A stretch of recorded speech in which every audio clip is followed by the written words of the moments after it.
Hey everybody, how's it going? What is up? It's me, Twister Windstalker, bringing you guys another video. And today we're going to be talking about Far Cry 5, as well as some other stuff. And Far Cry 5 drops tonight at midnight, 12:01, so it's either going to be, you can call it today or tomorrow, whatever, but it drops.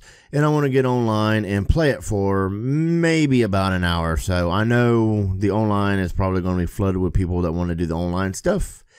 The online stuff I don't really care about right this second. I just want to do a little bit of the story mode to see what the story is of this game. I mean, I know you tame bears and you can ride bears and, you know, all this other stuff like you could in Primal. But I'm curious as to the single player game. The multiplayer game, I can wait a day to, because by the time I get off of work Tuesday morning and get home from my parents, because I got to go check on the turtles, the online thing should be flattened out and everything should be gravy, and I should just be able to get on and, you know, do some multiplayer if I want, which is maybe the plan. I don't know yet, but I am kind of excited about this, even though I didn't like Far Cry 4 or Primal as much as I like Far Cry 3. And so I'm kind of interested in knowing how Far Cry 5 is supposed to be. But I've played every single Far Cry except for Far Cry 1, which I think was just a PC game. Not 100% sure on that. And because I got a triple pack that had Far Cry 2, Far Cry 3, Far Cry Blood Dragon, which was an add-on for Far Cry 3, which I'm not sure if I actually have that here or if I let my cousin Fatman borrow it, who passed away a month ago. So I got to go and look to see if I still have that or if I need to go on Xbox and download it again. It was in the Far Cry download. Blood Dragon was okay. It was kind of like a throwback to the 80s kind of thing, and yeah, it was okay. I kind of wish I had, you know, beat it, but then at the exact same time it was just But I have beat Far Cry 3. I'm still working on beating Far Cry 4 and Primal. I don't really like the stories too much. I mean, Far Cry 4 is a lot better than Primal's, and I like the way Far Cry 4 is better than Primal. But I got them on a great deal when they was getting ready to release Far Cry 5, so I was like, yeah. And I paid less than half what they originally cost, so I was like, cha-ching! And no, I didn't get the season pass for 5 because I didn't like the stuff they gave you. I still don't like the stuff they give you when you just buy the base game. And I'm not sure if I'm going to like the add-on stuff to it. And hopefully they'll sell it to you separately instead of making you pay the almost $100 bundle for it. Because that would be stupid if they continued to do that after the launch of the game. Because I may get it. I still haven't got the season pass to Assassin's Creed Origins. And I heard there's a bunch of BS to it. So I'm kind of waiting to find out what everybody's saying about the season pass to Far Cry 5 before I even really worry about it. Because I'm not convinced that the season pass is worth it. And I heard there might be microtransactions. Well, there will be microtransaction in it that's supposed to be cosmetic. But I also hear a little something about it being actually pay to win again. Or pay to win. And it's kind of like, really? You guys hadn't learned nothing from what went down, and it's considered gambling and all this stuff, and you know they got a, you know, that company got a major kicked into the snards, and you're gonna add it.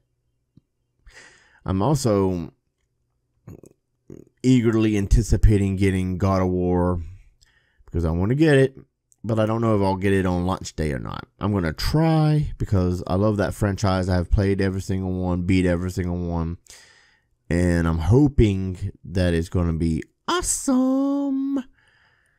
The combat seems a little strange to me, but as always, it's something that's going to, you just, roll with it. It'll become second nature. I would like to know what transpired between God of War 3 and the new God of War. Because, he was, well, to spoil it, he was severely injured at the end of 3. And I'm actually kind of surprised he actually survived. Because, dang. But he did, and he has a kid now. So it should be entertaining to see what he does and what all went down, and if his anger has subsided enough where that's why he lost some of his strength and power and aggression and stuff. It's because he's calmer. I doubt it.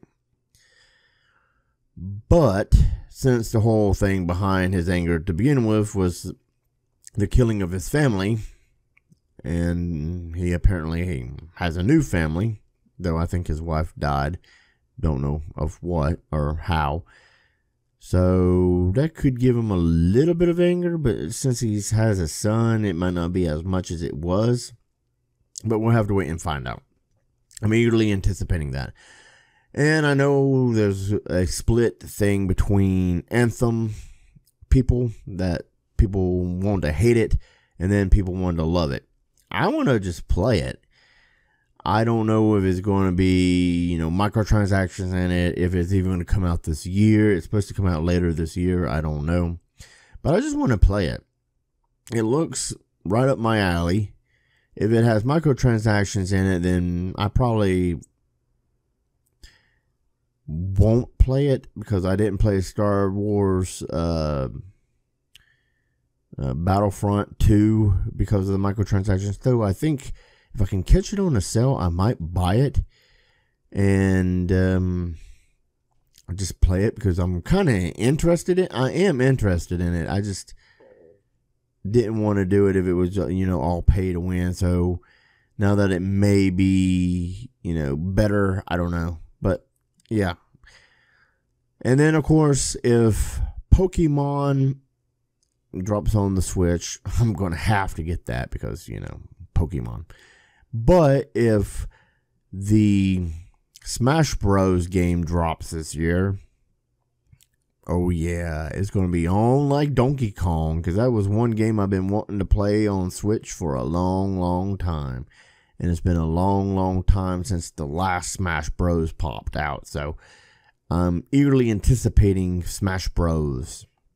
Because that is definitely one game I want to get my hands on and play, because I am definitely excited about that one, because that one is going to be so awesome.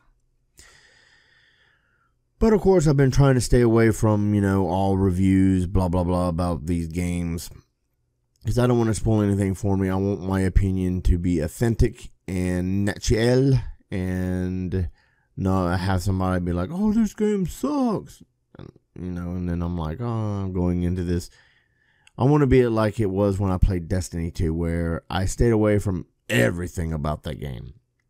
And yes, it was entertaining.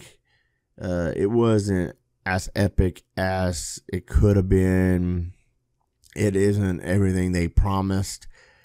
I beat it, and it was like, oh. And then the first expansion came out. I beat it, and it was like, oh. So this next expansion maybe will be like the Tekken King, and then we'll fix all that, because that's when Destiny 1 actually picked up, which is kind of funny, toward its life cycle. Which I still go back and play Destiny 1. I don't know, I just can't get away from it. Just like I do The Division. I can't get away from The Division, because even though the game wasn't everything that they promised, it was fun and entertaining, so I like it. So yeah, it is what it is, and I like it. So if you guys like this video, give it a thumbs up, leave comments down below, subscribe, and I will see you guys next time. So have a good one and be safe.